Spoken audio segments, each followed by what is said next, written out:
Hello everyone, कैसे हैं आप। आपका आपके YouTube channel Digvijay commerce classes पर एक बार फिर से स्वागत है। आज हम आपके लिए एक ऐसा मुद्दा लेके आ रहे हैं, या यूं कह लीजिए ऐसी घटना लेके आ रहे हैं जो आप सबने देखी।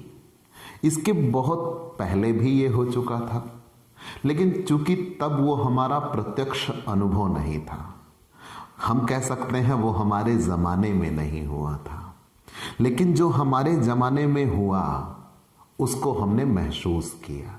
जैसे वर्तमान में आज हम कोरोना जैसी परिस्थिति से गुजर रहे हैं, और कोरोना आने के पहले हमने महामारी नाम सुना था, रियलाइज नहीं किया था, क्योंकि हम इतनी ज़्यादा चीज़ें कुछ आई भी तो वैश्विक स्तर पर इतना नहीं आ सकी, तो इसलिए हमने उसको इतना रियलाइज नहीं किया था। लेकिन आज जब हम उस पर पहुँचे ना, तो हमने ये जाना कि हाँ ऐसा कुछ हो सकता है। ऐसे ही 2016 में 8 नवंबर की रात, ध्यान देना, एक स्टेटमेंट आता है शाम को, भाइयों और बहनों, आज रात 12 बजे से अब हम 500 रुपये और 1000 रुपये की नोट को चलन से बाहर कर रहे हैं। तो उस एक ऐतिहासिक बात को आपने माना, देखा, जाना, और आप उससे जुड़े भी। उस एक घटना जिसे हमने नाम क्या दिया था, नोटबंदी।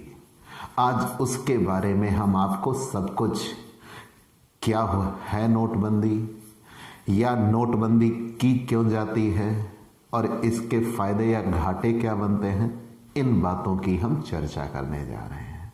तो प्यारे दोस्तों, ये आपके बीकॉम के सिलेबस की भी बात है। अगर आप बिजनेस एनवायरनमेंट का एक इम्पॉर्टेंट लेसन है डेमोनेटाइजेशन, तो हम ये कह सकते हैं कि हम आज बेहतर जानकारी के साथ अपने बीकॉम के सिलेबस का एक लेसन तैयार करने जा रहे हैं, जो कि बीकॉम की कंपलसरी बुक बिजनेस एनवायरनमेंट में है। तो प्यारे दोस्तों, अगर आप हमसे नए जुड़े हैं तो सबसे पहले हमारे इस YouTube channel Digvijay commerce classes को सब्सक्राइब करिए, शेयर करिए, बेल आइकन दबाइए, ताकि आपको हमारे लेटेस्ट वीडियोस के अपडेट मिल सके। आप अपनी पढ़ाई को एक प्रॉपर वे में, एक सिस्टमेटिक ढंग से पूरा करना चाहते हैं।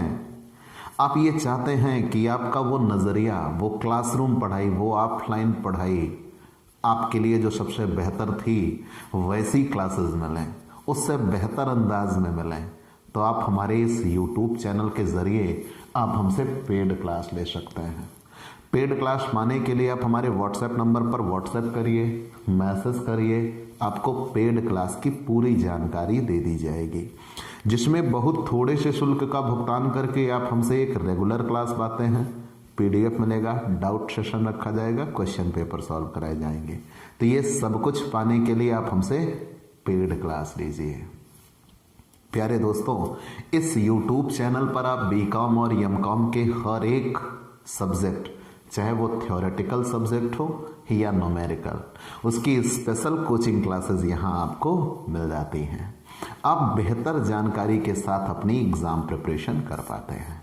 तो आइए हम आज के टॉपिक पे चलते हैं, डेमोनेटाइजेशन, विमुद्रीकरण। अगर आप इसका वास्तविक नाम जानते हैं तो हमारा आज का टॉपिक है डेमोनेटाइजेशन। लेकिन हम ये कह लें कि 80% जनसंख्या डेमोनेटाइजेशन नहीं जानती, नोटबंदी जानती है, तो ये अतिशयोक्ति नहीं होगी, क्योंकि अभी हाल ही में 3-4 साल पहले हमने नोटबंदी देखी, हम उससे रूबरू हुए, 2-4 हुए, इसलिए हम नोटबंदी को तो बेहतर तरीके से जान चुके हैं। अगर हम नोटबंदी की बात करें तो मैंने वो स्टेटमेंट दिया ना कि 8 नवंबर की रात 2016 में हमारे देश के प्रधानमंत्री नरेंद्र मोदी जी आके रात 8 बजे ये कहते हैं ध्यान देना, 8 नवंबर 2016 की रात 8 बजे आके ये कहते हैं कि भाइयों और बहनों, अब आज की रात 12 बजे से 500 और 1000 रुपए के नोट चलन से बाहर कर दिए जा रहे हैं। उसे नोटबंदी कहा गया। लेकिन वास्तव में ये नोटबंदी होती क्या है?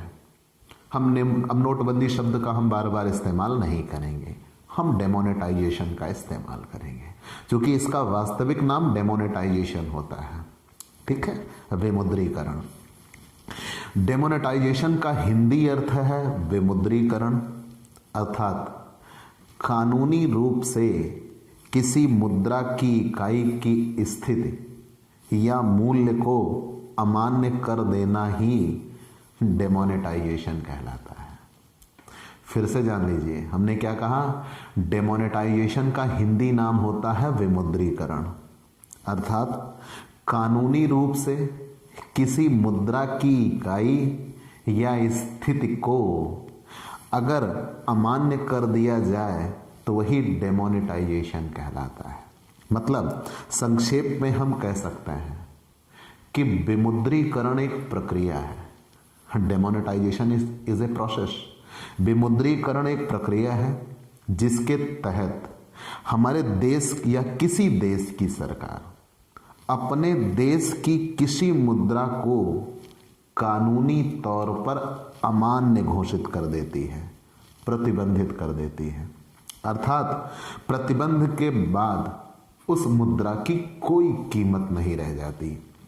ना तो आप उससे कोई सामान खरीद सकते हैं, ना उसके बदले में कोई सामान बेच सकते हैं, और यहाँ तक कि उस मुद्रा को संचित करना भी अपराध माना जाता है। जब नोटबंदी हुई तो जिनके पास 500 और 1000 रुपए की नोट पकड़े गए, बाद में भी उस पर उनकी कार्रवाई हुई।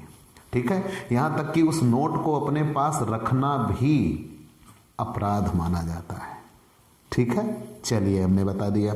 और मुद्रा पर प्रतिबंध के बाद सरकार एक समय सीमा तय कर देती है। जब 8 नवंबर की रात नोटबंदी हुई तो पहली समय सीमा तय की गई थी 31 दिसंबर तक, कि 31 दिसंबर तक आप अपनी नोट को सरकारी या कह लीजिए जो बैंक है उन बैंक में जमा करके उसके बदले में वैधानिक मुद्रा जो उस समय प्रचलन में आई थी प्राप्त कर सकते हैं।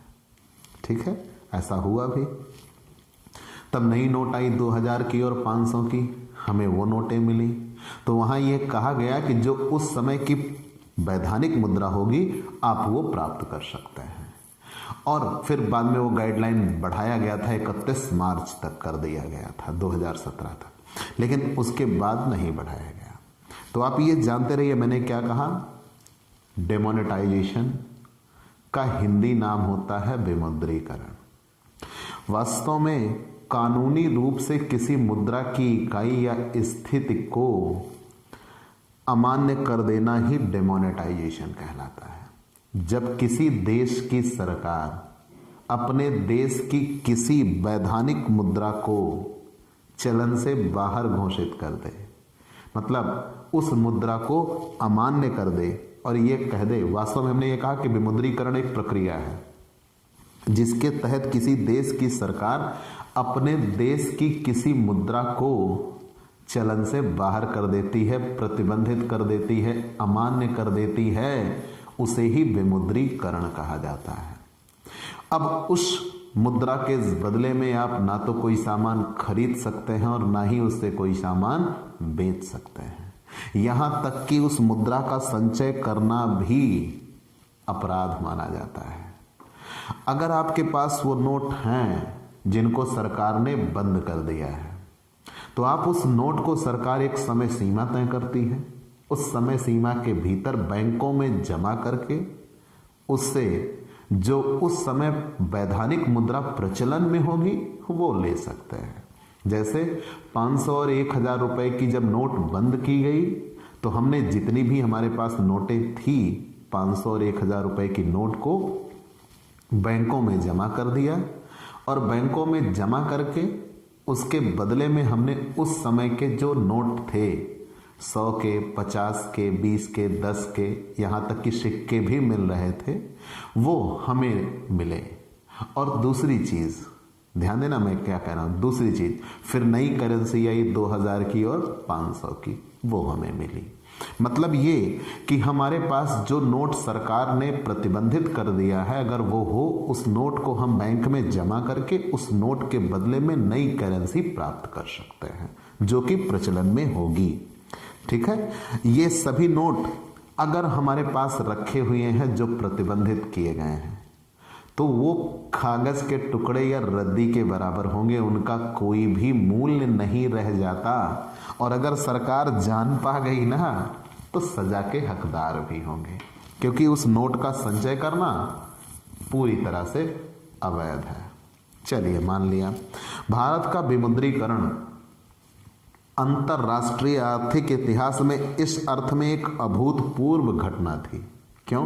क्योंकि इसमें सामान्य आर्थिक और राजनीतिक स्थितियों में गोपनीयता और शीघ्रता दोनों बरती गई।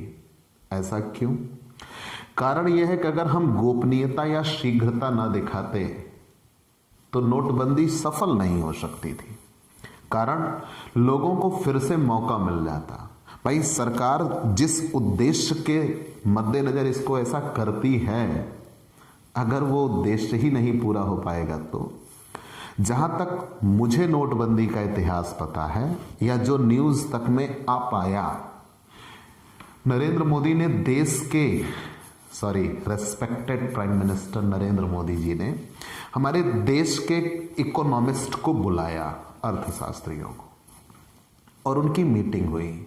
और उस मीटिंग में उन्होंने कहा कि हम इस समय बहुत सी ऐसी बुराइयों से जूझ रहे हैं, जैसे देश में बहुत ज्यादा ब्लैक मनी आ चुकी थी, काला धन।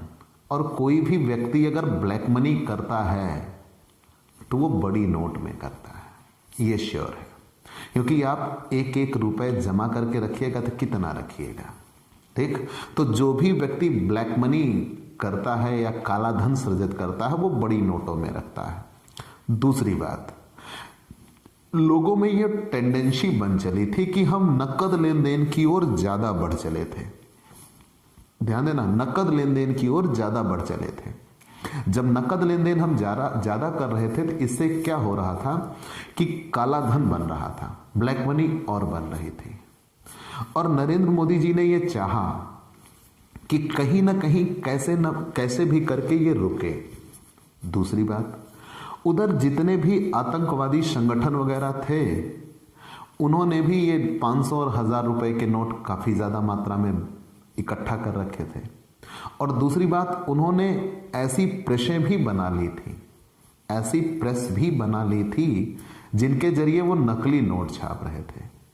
यहां तक कि कई बार ये कहा गया है, देखो बेटा, सच्चाई ये है कि हम लोग ये सोचते हैं कि जैसे ये सिक्योरिटी फीचर्स इस्तेमाल किए जाते हैं, कोई दूसरा कॉपी ना कर पाए। आरबीआई बहुत ख्याल रखती है। लेकिन भारत ये जो नोट के पेपर होते हैं, वो जिस जगह से ले रहे थे, पाकिस्तान ने भी उसी जगह से नोट के पेपर लेना शुरू कर दिया था।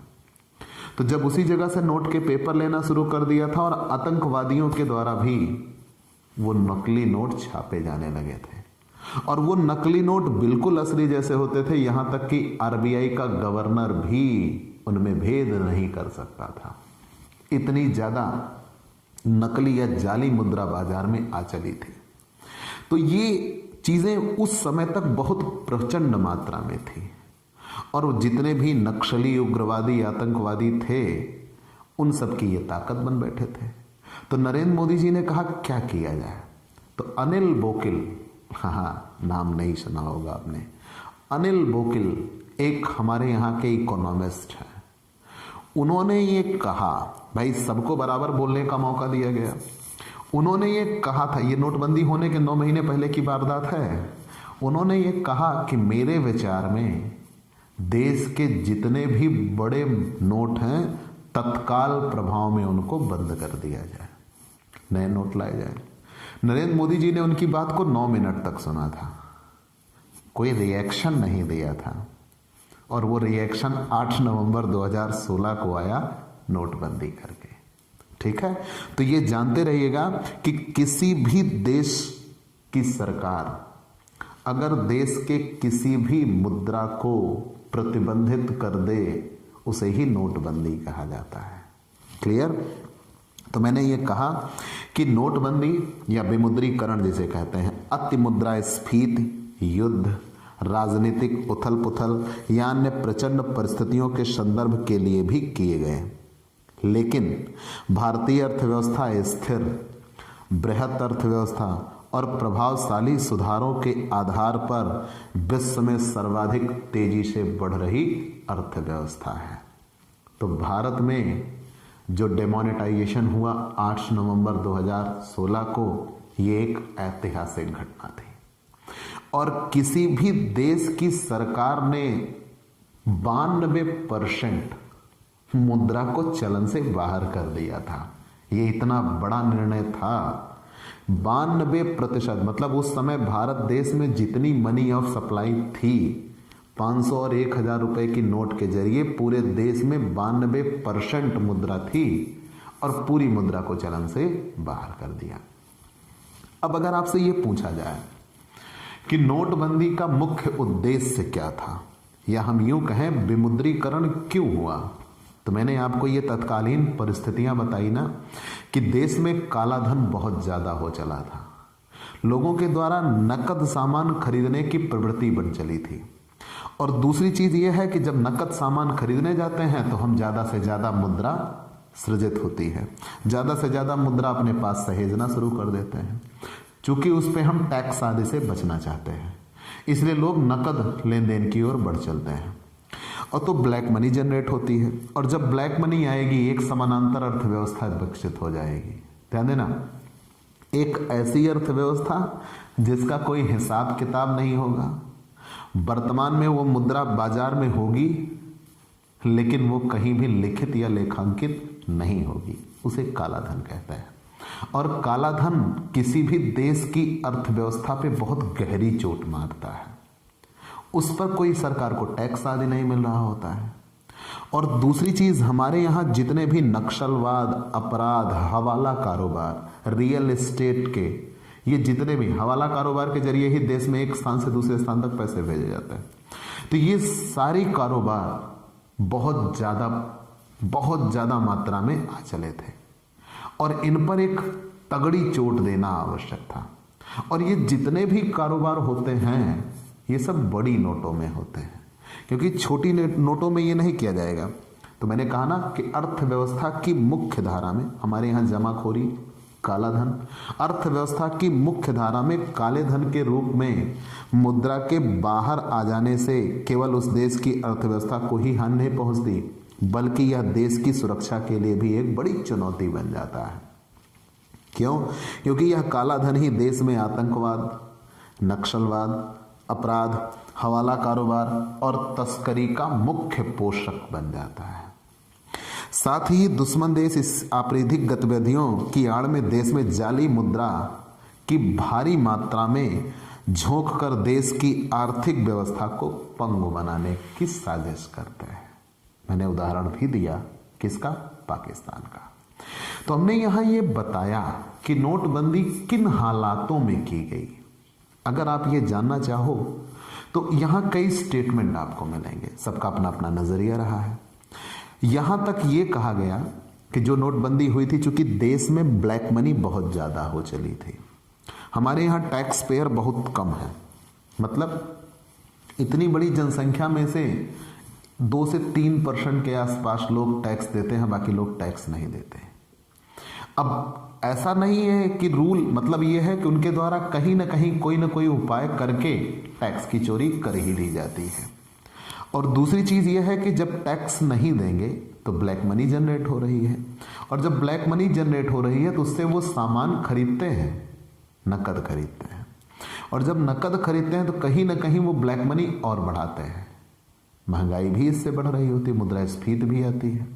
और दूसरी चीज, जो हमारे पड़ोस में ही कोई आतंकवादी गतिविधि हो, आतंकवाद, नक्सलवाद, ये सब जितने भी थे, इन्होंने भी नोटें जमा कर रखी थी, हमसे लूटी भी थी और नकली नोटें छापी भी थी। उनके जरिए उनके पास बड़ी मुद्रा थी और उसी नोट के दम पर वो गलत कार्य करने में सफल भी हो जाते थे। तो जब देश ने इतनी बड़ी नोटों को चलन से बाहर कर दिया, 500 और 1000 की नोट को चलन से बाहर कर दिया, तो उनकी कमर टूटना तय था। कारण यह था कि वो जितने भी नोट उनके पास थे वो तो कूड़े हो गए और वो आकर बैंकों में वो नोट बदल नहीं सकते। पहली चीज तो उनके यहाँ तो जो भी था वो रद्दी हो गया और जिनके पास वो इलीगल मनी थी वो बैंकों में ला नहीं पाए। ठीक है, तो ये चीजें क्या थी, देश ने 92% नोट को चलन से बाहर कर दिया 8 नवंबर 2016 को। ठीक है, तो उसके पीछे सबसे बड़ा कारण जो था मैंने बताया कि भ्रष्टाचार पर अंकुश लगाना। सोच ये थी कि भ्रष्टाचार पर अंकुश लगे। दूसरा, जाली करेंसी पर अंकुश लगाया जाए और नियंत्रण अपनाया जाए। करेंसी जो ब्लैक नकली नोट आ गए थे बाजार में उन पर। चलिए तीसरा, आतंकी गतिविधियों के लिए उच्च मूल्य के वर्ग के नोटों को चलन से बाहर कर दिया गया, उसके प्रयोग पर अंकुश लगा दिया गया। और चौथा, काले धन पर अंकुश लगाया जाए। ठीक है, तो 8 नवंबर 2016 को नोटबंदी हुई, जो कि आप जानते हैं और उसके प्रत्यक्षदर्शी रहे हैं। आपने वो अनुभव देखा है 8 नवंबर 2016। लेकिन यह भारत में पहली नोटबंदी नहीं थी। इससे पहले भारत में 1946 में और 1978 में भी विमुद्रीकरण भारत में किया गया था। कहीं कहीं उल्लेख मिलता है कि 1916 में भी नोटबंदी हुई थी, लेकिन कहीं कहीं मिलता है, भाई उतना हम नहीं जानते। हम इतना जानते हैं कि 1946 में और 1978 में भी भारत में विमुद्रीकरण हो चुका था। तो जो 2016 में नोटबंदी हुआ वो विमुद्रीकरण की पहली घटना नहीं थी। भारत में इसके पूर्व 1946 और 1978 में विमुद्रीकरण किया जा चुका था। चलिए मान लिया। इससे अवैध गतिविधियों को नियंत्रित करने का पूर्ण प्रयास किया गया। कैसा? 2014 के बजट में विशेष जांच दल, स्पेशल इन्वेस्टिगेशन टीम का गठन किया गया।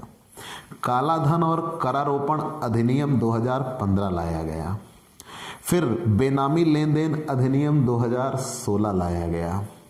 स्विट्जरलैंड के साथ सूचना आदान प्रदान समझौता हुआ कि वहां के स्विस बैंक में जितने लोगों के खाते हैं उनको भारत को वो सौंपें। फिर मॉरिशस, साइप्रस और सिंगापुर के साथ पर संधियों में परिवर्तन हुआ और आय घोषणा आदि हुई।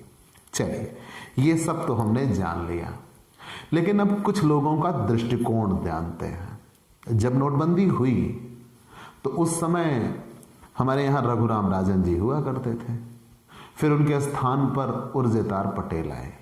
लेकिन रघुराम राजन जी का ये तर्क था कि नोटबंदी जल्दबाजी में लिया गया निर्णय है, इससे देश की इकोनॉमी गिरेगी, बर्बाद होगी। अब ये उनका नजरिया था और ठीक उनके पहले आरबीआई के गवर्नर और हुआ करते थे डी सुब्बा राव, और डी सुब्बा राव जी ने यह कहा कि नोटबंदी एक ऐतिहासिक घटना है, इससे 100% ब्लैक मनी बाहर आई है। उन्होंने ये कहा कि कहीं भी कोई भी वो पान की दुकान चलाने वाला हो या बड़ी सी बड़ी फैक्ट्री चलाने वाला, अगर उसके पास ब्लैक मनी है तो वो बड़ी नोट में होगी, और नोटबंदी होने से वो नोट बाहर आई है। तो उनका ये कहना था या तो वो बाहर आई है और या फिर वो चलन से बाहर हो गई है। नोटबंदी एक ऐतिहासिक घटना है जिससे 100% ब्लैक मनी बाहर आई है। अब दो विरोधी बातें आ गई। एक आरबीआई का गवर्नर ये कहता है कि पूरी तरह से गलत है, सही निर्णय नहीं हुआ, और दूसरा आरबीआई का गवर्नर कह रहा है बहुत बेहतर निर्णय है। तो भाई सबके अपने अपने विचार हैं। ठीक है, जैसे यहां पे ये कहा गया कि विश्व में पहले ऐसे आकस्मिक विमुद्रीकरण अतिमुद्रास्फीति, युद्ध, राजनीतिक उथल पुथल या अन्य प्रचंड परिस्थितियों में ही किए गए थे। किसी भी तेजी से बढ़ रही अर्थव्यवस्था ने ऐसा नहीं किया था, लेकिन भारत ने ऐसा किया। और इस पर यह बताया गया कि अलग समीक्षा 2016-17 में बताया गया कि विकसित अर्थव्यवस्थाओं ने विकास को प्रेरित करने के लिए मौद्रिक नीति के तहत ऋणात्मक ब्याज दर या जिसे हेलीकॉप्टर ड्रॉप जैसे तरीकों का इस्तेमाल किया गया। भारत में इसके इस्तेमाल के लिए विमुद्रीकरण को हेलीकॉप्टर हूवर बताया गया। ध्यान देना, जब 8 नवंबर 2016 को भारत में विमुद्रीकरण हुआ तो उसे हेलीकॉप्टर हूवर नाम दिया गया। हेलीकॉप्टर हूवर, चलिए मान लिया। पूर्व प्रधानमंत्री एवं प्रधान अर्थशास्त्री मनमोहन सिंह जी ने क्या कहा? उन्होंने ये कहा, नोटबंदी की आलोचना की थी, वो नोटबंदी के पक्षधर नहीं है। उन्होंने ये कहा, इस नीति के क्रियान्वयन मात्र से सकल घरेलू उत्पाद जीडीपी 1 से 2% की कमी का आकलन करते हैं। उन्होंने ये कहा कि इससे भारत देश की जीडीपी गिरेगी, और गिरी भी, ऐसा नहीं है कि नहीं गिरी।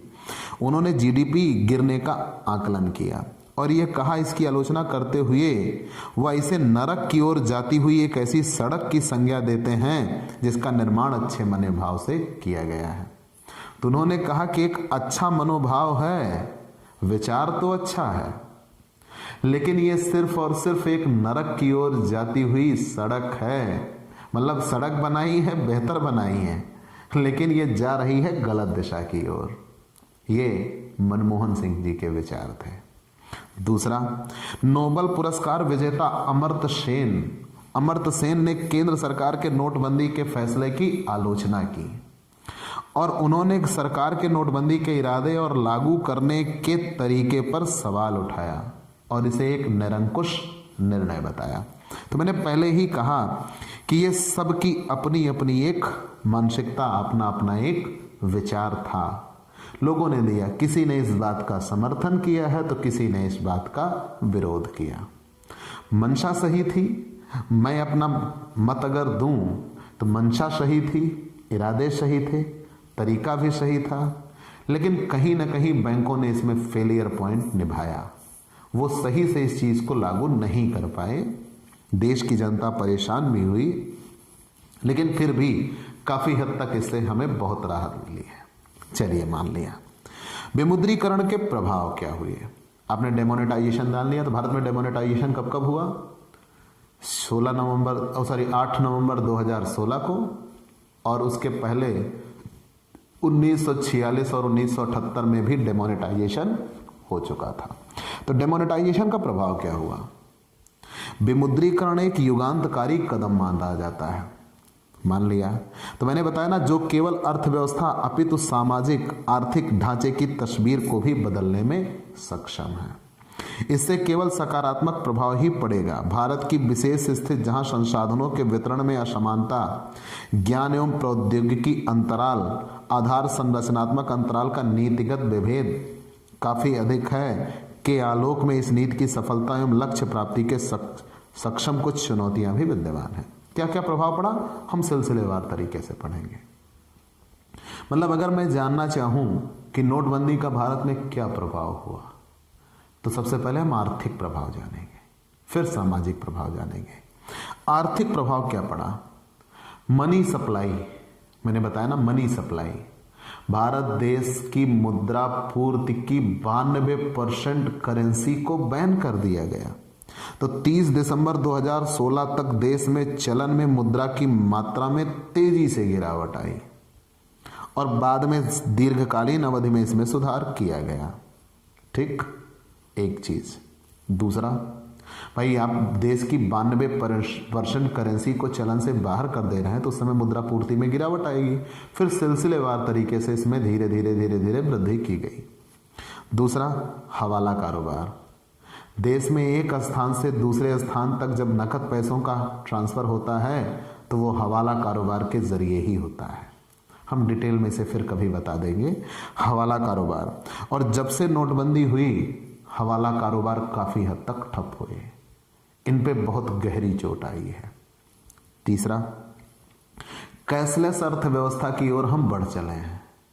कैशलेस अर्थव्यवस्था, आप ये बताइए, किसी को घूस देते हैं तो नकद देते हैं ना, टेबल के नीचे से, चाय पानी जिसे बोलते हैं, उसका कोई रिकॉर्ड होता है? नहीं होता। अब सोचो अगर आप उसको डिजिटली पेमेंट करिए तो ये पता होगा जनाब किसने दिया, किसको दिया, और उसके खाते अटैच्ड होंगे आधार कार्ड या पैन कार्ड से, तो पता तो चलेगा उसे पैसा मिला, कहाँ से मिला, क्यों मिला, उसको जवाब देना पड़ेगा। तो अगर पूरी तरह से हम कैशलेस हो जाएं तो भारत का जितना भी भ्रष्टाचार है वो रातों रात समाप्त हो जाएगा, ये श्योर है। क्योंकि आप किसी भी व्यक्ति को अगर पैसे देंगे तो उसे उसको जवाब देना होगा कि उसे ये पैसे क्यों मिले। लेकिन भारत ऐसा कर नहीं सकता क्योंकि हम शिक्षित नहीं है। हमारे यहाँ इलिटरेसी है, जो पढ़ा लिखा व्यक्ति नहीं है फिर वो सामान कैसे खरीद पाएगा, क्योंकि वो डिजिटली पेमेंट कर नहीं सकता। और हम जैसे जितने पढ़े लिखे भी हैं वो डिजिटली पेमेंट करना नहीं चाहते, ये भी सही है। तो हम कैशलेस की ओर बढ़े हैं, लेकिन पूरी तरह से हम कैशलेस नहीं हो पाए और हो भी नहीं पाएंगे, ये श्योर है। हो या नहीं है, हो भी नहीं पाएंगे, लेकिन अगर हो जाते हैं तो बेहतर होगा। तो कैशलेस इकोनॉमी की ओर हम बढ़े हैं, हमने कदम बढ़ाई है। इसी वजह से ये तरह तरह के जितने ऑनलाइन पेमेंट ऐप हैं वो आए। सस्ता ऋण मिलेगा। जब विमुद्रीकरण के बाद काले धन का एक बड़ा भाग अर्थव्यवस्था की मुख्य धारा से बाहर हो जाता है तो जाहिर सी बात है देश में बैंकिंग व्यवस्था सुचारू रूप से बेहतर होती है और तब देश में सस्ता ऋण भी मिलता है। रियल एस्टेट सस्ते हो जाते हैं क्योंकि लोगों के पास, जिनके पास ब्लैक मनी होती है, उनके पास खरीदने के लिए फिर पैसा नहीं बचता, उस पैसे का वो इस्तेमाल नहीं कर सकते। जैसे आज आप कोई ज़मीन खरीदने जाइए और जब आप ज़मीन खरीदने जाते हैं तो उस ज़मीन के बदले में कोई वहाँ बगल में पूंजीपति होगा तो उसका ज़्यादा दाम देने लगता है, और जब ज़्यादा दाम देने लगता है तो आप ज़मीन नहीं पाते हैं, वो व्यक्ति पा जाता है। तो उससे क्या करता है, उसको चूंकि उसने गलत तरीके से पैसा कमाया है, उसके लिए उसकी कोई वैल्यू नहीं है, वो प्रॉपर्टी ले लेगा। और हमने रात दिन मेहनत की है, हमारे पास उतने पैसे ही नहीं होंगे तो हमें कोई सामान नहीं मिलेगा। तो क्या होता है, रियल एस्टेट महंगे हो जाते हैं। तो जब उनकी ब्लैक मनी बाहर हो जाएगी तो वो सामान खरीद नहीं पाएंगे। तो इसका परिणाम यही होगा कि रियल एस्टेट सस्ते होंगे। ठीक है भाई, जो ज़्यादा से ज़्यादा मात्रा में पैसा देते थे अब उनके पास पैसे ही नहीं है तो कहाँ से देंगे, तो रियल एस्टेट सस्ते होंगे। शैडो बैंकिंग, बहुत सी ऐसी बैंकिंग व्यवस्था थी, शैडो मतलब छाया बैंकिंग, जो बैंकों का कारोबार कर रहे होते हैं लेकिन वास्तव में वो बैंक नहीं होते, उनका कोई लिखा पढ़ी नहीं होती, तो शैडो बैंकिंग बंद होगी। और अंतिम चीज, विश्व बैंक शक्तिशाली बनेंगे तो इंफ्रास्ट्रक्चर भी मजबूत होगा। पहले क्या था कि ज्यादातर नकद लेन देन हुआ था, बैंकों के पास उतने पैसे नहीं रह पा रहे थे। तो जब देश की इतनी बड़ी करेंसी को बाहर किया गया तो आपके पास अगर पैसे हैं तो आप उनको बैंकों में लेके आइए और उसके बाद बैंक से पैसा आपको मिलेगा, तो बैंक मुख्य धारा में आएंगे। और जब बैंक मुख्य धारा में आएंगे तो बैंक प्रभावपूर्ण होंगे और उसके प्रभावी होने की वजह से इंफ्रास्ट्रक्चर भी मजबूत होगा। चलिए मान लिया, सामाजिक प्रभाव क्या होगा, इससे लोक कल्याणकारी योजनाओं पर खर्च होगा। मतलब जितना भी नोटबंदी से सरकार को पैसा मिलेगा, सरकार उसे लोक कल्याणकारी योजनाओं पर लगाएगी, अस्पताल वगैरह बनवाएगी, नहरें, तालाब, ये सब। तो इससे सड़कें वगैरह, इससे देश को फायदा होता है। मतलब नोटबंदी से सरकार को जितना भी पैसा मिला वो लोक कल्याणकारी योजनाओं पर लगाया गया। आगे, रोजगार में वृद्धि, इसकी वजह से बैंकें पावरफुल हुई। अब जब ये लोक कल्याणकारी योजनाओं पर जैसे आवास वगैरह वितरित किए गए तो इनसे क्या हुआ, लोगों को काम भी मिला, और जब लोगों को काम मिला तो रोजगार भी बढ़े। आतंकवाद से छुटकारा मिला। कहा यह गया कि बहुत से ऐसे आए, मतलब विचार दिए गए लोगों के कि इससे आतंकवाद की पूरी तरह से कमर टूटी है, क्योंकि भारत ने अब जिन फ्रांस की मिलों से ये कहा है कि हम पेपर लेंगे, उनसे स्पष्ट समझौता किया है कि हम आपसे ये पेपर लेंगे नोट बनाने के लिए, आप ये पेपर अब किसी दूसरे व्यक्ति को नहीं बेच सकते। इंक तो कोई भी ले सकता है, मेन होता है पेपर। अगर आप वो पेपर पाएंगे ही नहीं तो आप उस पेपर पर नकली नोट नहीं छाप सकते। पहले पाकिस्तान ने नकली नोट उस पर छापना शुरू कर दिया था। ठीक है, तो ये चीज़ें हुई तो आतंकवाद आदि से इस पे काफ़ी हद तक बहुत बड़ी चोट पहुंची है। और सबसे बड़ी बात, नोटबंदी होने से करदाता भी बढ़े हैं। पहले हमारे यहाँ करदाता नहीं थे, वो मुख्य धारा से बाहर हुए चले पड़े थे, नकद खर्चे कर देते थे। लेकिन अब जब उनको हिसाब किताब बैंकों के जरिए देना पड़ा तो उनकी आय जब करमुक्त सीमा से अधिक निकली तो वो करदाता बने। तो नोटबंदी होने की वजह से करदाताओं में वृद्धि हुई है। चलिए, ये तो हमने जान लिया। दीर्घकालीन या संभावित प्रभाव क्या होंगे? व्यापक अर्थव्यवस्था बढ़ेगी। जैसे अर्थव्यवस्था में पुनर्मुद्रीकरण होगा, इसमें क्रमिक रूप से स्थिरता आती है। अन्य भी जीडीपी अनौपचारिक निष्कर्ष में गिरावट तो हो सकती है, परंतु जैसे जैसे अर्थव्यवस्था अधिक औपचारिक होती जाएगी जीडीपी भी बढ़ेगी। तो ये सारी चीजें, जैसे प्राइवेट वेल्थ, प्राइवेट संपदा में आगे और भी कमी आ सकती है और रियल एस्टेट मूल्यों में लगातार गिरावट होगी। तो इससे लोगों के पास संपत्तियां भी बढ़ती हैं। रियल एस्टेट जब सस्ते होंगे, रियल एस्टेट मतलब जमीन जायदाद आदि खरीदना, अगर आप जमीन जायदाद आपके लिए सस्ते हो जाएंगे तो आप ज़्यादा से ज़्यादा उसको खरीदने की ओर बढ़ेंगे। पहले क्या था, कुछ पूंजीपतियों के पास ही वो रह चले थे, जिनके पास पैसा होता था वही उसको खरीद पाते थे, बाकी अन्य लोग उसको खरीद नहीं पाते थे। तो ये इतना चीज़ आप जान लेंगे, नोटबंदी, विमुद्रीकरण पर्याप्त है, इससे ज़्यादा आपको इसमें नहीं जानना। तो प्यारे दोस्तों, आपकी किताब में इसके कुछ ऑब्जेक्टिव क्वेश्चन दिए गए हैं डिमोनेटाइजेशन के। जैसे भारत में विमुद्रीकरण किन वर्षों में किया गया? 1946, हाँ, 1978, यस, 1916 और उपर्युक्त सभी। इसीलिए मैंने कहा 1916 का भी कहीं ना कहीं जिक्र है, हमें और कहीं मिला नहीं है, लेकिन यहां मिला है। तो चूंकि दो सही है तो तीसरा सही होना ही चाहिए, उपर्युक्त सभी। विमुद्रीकरण के कारण भारत में कैशलेस अर्थव्यवस्था का विकास होगा, जी हाँ। रियल एस्टेट सस्ते होंगे, जी हाँ। आतंकवाद घटेगा, जी हाँ। ये सब हमने भी बताया विमुद्रीकरण के प्रभाव में आते हैं। उपर्युक्त सभी यही सही है। तीसरा, भारत का विमुद्रीकरण अंतर्राष्ट्रीय आर्थिक इतिहास में विशिष्ट घटना है क्योंकि यह असमान परिस्थितियों में उठाया गया कदम है, नहीं। यह प्रतिकूल भुगतान संतुलन को दूर करने के लिए उठाया गया है, नहीं।